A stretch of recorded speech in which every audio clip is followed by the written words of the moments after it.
খাবারের শব্দ এবং কালার দেখে আসলে অনেকেই চিনবেন, অনেকেই চিনবেন না। আমি যেটা খাচ্ছি এটা বিশেষ একটা সুপারফুড, এবং যেখানে অবস্থান করছে এটা একটা সুপারফুডের জমি, অর্থাৎ সেই সুপারফুডটা হচ্ছে বিটরুট। এই বিটরুটকে কেন যে সুপারফুড বলা হচ্ছে, এর বিশেষ অনেকগুলো গুণ আছে।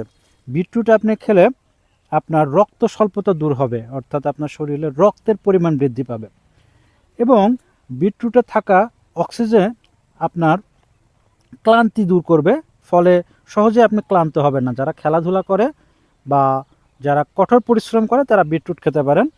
এর পাশাপাশি বিটরুট হার্ট রেটকে নিয়ন্ত্রণ করে, অর্থাৎ রক্ত চলাচলকে নিয়ন্ত্রণ করে, ফলে হার্ট রেট ভালো থাকে। এবং এর একটা বিশেষ ব্যাপার হচ্ছে, যাদের কোষ্ঠকাঠিন্য আছে তারা যদি বিটরুটের জুস খান বা বিটরুট কাঁচা অবস্থায় সালাদ হিসাবে খান, এটার ফাইবার থাকার কারণে আপনার কোষ্ঠকাঠিন্য দূর হবে এবং হজমে সহযোগিতা করবে। এছাড়াও যাদের বাচ্চা আছে, যারা পড়া মনে রাখতে পারে না, ভুলে যায়, এইটা ব্রেনের রক্ত চলাচল বৃদ্ধি করে, ফলে ব্রেন ভালো থাকে। আপনার বাচ্চাকে প্রতিদিন 2-1 পিস করে বিটরুটের সালাদ করে দিতে পারেন, অথবা সপ্তাহে 3 থেকে 4 দিন জুস করে দিতে পারেন। এই বিটরুটের সালাদ বা জুস খেলে আপনার বাচ্চার মস্তিষ্ক অনেক ভালো হয়ে যাবে। আমরা ঠিক যে সুপারফুডটা নিয়ে কথা বলতেছিলাম, বিটরুট, আমরা যে জমিটার মধ্যে অবস্থান করতেছি, আমরা এখন সেই জমির মালিকের সাথে এই বিটরুট চাষ সম্পর্কিত কিছু তথ্য জানার চেষ্টা করব, এবং যারা এটা চাষ করতে আগ্রহী আশা করি সেই তথ্যগুলো তাদের চাষের ক্ষেত্রে সুবিধা হবে এবং তারা এখান থেকে অনেক জ্ঞান নিতে পারবে। তো আমি জানতে চাচ্ছিলাম যে আশপাশে আপনাদের এইখানে দেখতেছি অন্যান্য বিভিন্ন চাষ আছে, এই জিনিসটা চাষ নাই, আপনার কেন মনে হলো যে এটা চাষ করবেন বা এটা কিভাবে চাষ শুরু করলেন? আমি বিগত 24 সালে ইউটিউব চ্যানেলে বিটরুট চাষ দেখে এর প্রতি আগ্রহ হয়। তখন আমি হাফ কেজি বেসন সাতক্ষীরা অনলাইন মাধ্যমে সাতক্ষীরা থেকে নিয়ে আসি।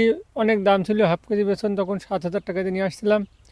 নিয়ে এসে আমি চারা দিয়ে ওই 20-25 দিন বয়সে চারাটা লাগাইছিলাম। লাগানোর পর 3 কাঠা জমি লাগাইছিলাম, আমার খুব ভালো ফলন হয়েছিল। এই দেখা দেখি গত বছর 25 সালেও আমি লাগাইছিলাম 12 কাঠা জমি, আমার খুব ভালো ফলন হয়েছিল। কাঠায় 6 থেকে 7 মণ ফলন হয়, বাজার মূল্যও ভালো। এই দেখা দেখি এবার আমি লাগাইছি 40% জমি। আমার ফল এখন বিক্রি শুরু করছে এই সপ্তাহে, মোটামুটি বাজার ভালো। এটা একটা লাভজনক ফসল এবং মানবদেহের খুবই উপকারী একটা ফসল। তো আমরা যেটা বলতেছিলাম বা যে ব্যাপারটা দেখলাম যে আমাদের এখন আমরা যে কৃষি উদ্যোক্তার কাছে আসি, তার পরিসংখ্যান যদি আমরা দেখি 24, 25 এবং 26 সালের একটা গ্রো যদি দেখি, তাহলে তিনি দিন দিন তার চাষটা বৃদ্ধি করতেছে। তার মানে সে এখান থেকে লাভবান হচ্ছে বলেই এটা করতেছে, এবং তার লেভেলটা আপনারা যদি খেয়াল করেন 24 সালে শুরু করে এখন সে 26 সালে এসে প্রায় 40% জমিতে চাষ করতেছে। তো আমি আশপাশে দেখতেছি যে অনেকেই অনেক কিছু চাষ করতেছে, অথচ উনি শুধুমাত্র এত বড় একটা অংশ এটা চাষ করা, মানে সেখান থেকে অবশ্যই ভালো একটা বেনিফিটেড হচ্ছে বলে এটা চাষ করতেছে। নতুন কেউ যদি চাষ করতে চায়, এই ক্ষেত্রে আপনি কি পরামর্শ দিবেন? নতুন চাষ করার জন্য অনেকেই আগ্রহ হচ্ছে, আমি তাদেরকে পরামর্শ দেবো। আমি যতটুকু জানি এই চাষ সম্বন্ধে আমার জ্ঞান আছে, ততটুকু অবশ্যই তাদেরকে সাপোর্ট দেবো। বীজ হোক, চারা হোক, যাই প্রয়োজন, যে কোনো বিষয়ে আমার সাথে যোগাযোগ করলে আমি তাদেরকে সাপোর্ট দেবো।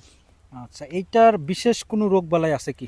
বিশেষ কোনো রোগবালাই আমি পাইনি। এক জাতীয় মাকড়নাশক পোকা আছে, ওইটা স্প্রে দিলে পরে ঠিক হয়ে যায়। তার মানে বলবো যারা নতুন চাষ শুরু করতে চায়, যদি ভালো মতো করতে পারে, তাহলে মারাত্মক কোনো সমস্যা না, হয় না কোনো আর কি। ঝুঁকি নেই, এই চাষে কোনো ঝুঁকি নেই। আচ্ছা আচ্ছা। এবং ব্যাপক কোনো খরচও নেই। বিঘা প্রতি 20 থেকে 25 হাজার খরচ করলে খুবই ভালো মানের ফসল হয়, আশা করা যায়।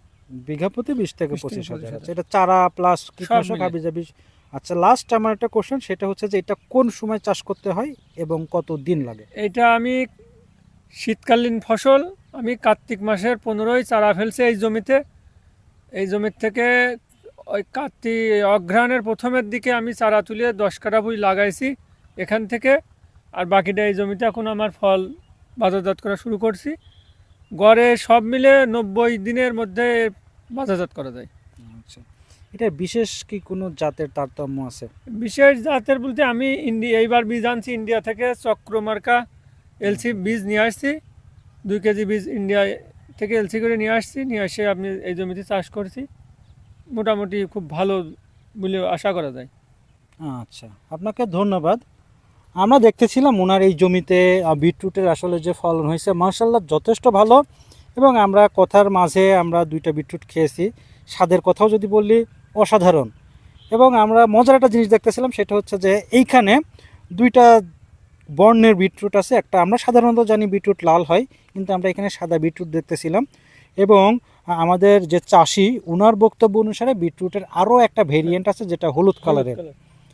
যাদের হয়তো চাষ করার ব্যবস্থা নাই, তারা বিভিন্ন মাধ্যম হয়ে বিটরুট সংগ্রহ করে খাওয়ার চেষ্টা করবেন, কারণ আমি এর গুণাবলী বর্ণনা করার চেষ্টা করেছি। আপনার বাচ্চার জন্য হোক, আপনার জন্য হোক, বা আপনার পরিবারের জন্য হোক, এইটা একটা অভূতপূর্ণ খাবার। সবাই চেষ্টা করবেন এটা অন্তত অন্য সময় না হলেও সিজনে সংগ্রহ করে খাবার।